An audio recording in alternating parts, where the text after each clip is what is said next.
Well, music was always, as I suppose everybody answers this question, with music has always been the thing that drew me to it. Towards the end of the 90s, I was running nightclubs in central London, and obviously working in the nightclub industry, I also started looking around at what you could do. I was looking at people who were working and going, I wonder if I can do that.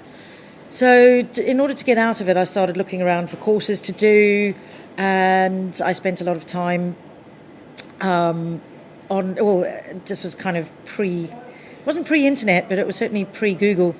And there was this book called The Summertime Floodlight, which basically listed every course in the known universe.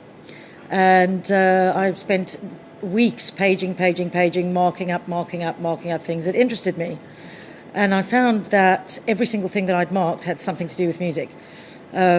And the things that I'd marked up the most was this concept of sound engineering. And to be honest, I wasn't actually terribly clear on what a sound engineer did. It just sounded like a lot of fun to me. So I started taking courses in it.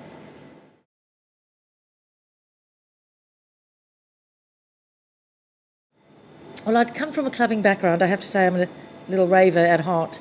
I did go through my raving days, and I really liked the environment of being in clubs. And there was an opportunity. There used to be this rather seedy club called Mondo's on Greek Street. It's now some swish wine bar, but it was terribly seedy, and it was absolutely fantastic club.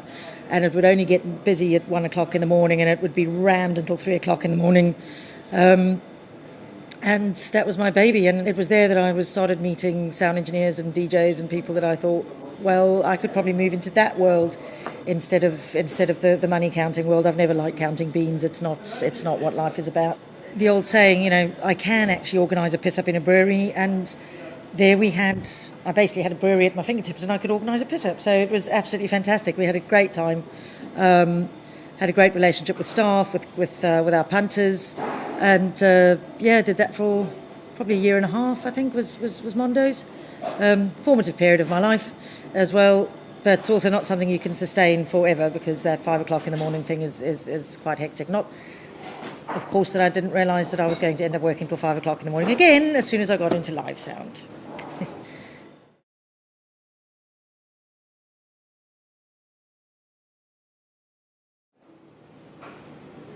Well, the first step was doing a short course at the London Metropolitan University, which was then called the University of North London, just to see if I was interested. And I was very interested, and they introduced me to El Camille. So I went and did the El Camille course, which at the time was only a studio course. They didn't do live. Had the best 9 months of my life. To this day, that is still the best 9 months of my life. It was absolutely amazing, completely formative, wonderful experience. But of course, even at that point in the year 2000, jobs in studios were becoming more and more scarce. And I happened via, as most things happen in my life, via a person who knows a person, and just I have this knack of collecting people around me. Somebody said, 93 Feet East is looking for a sound engineer. So in all my innocence, not knowing that there was any difference really between live and studio, I went knocking on the door.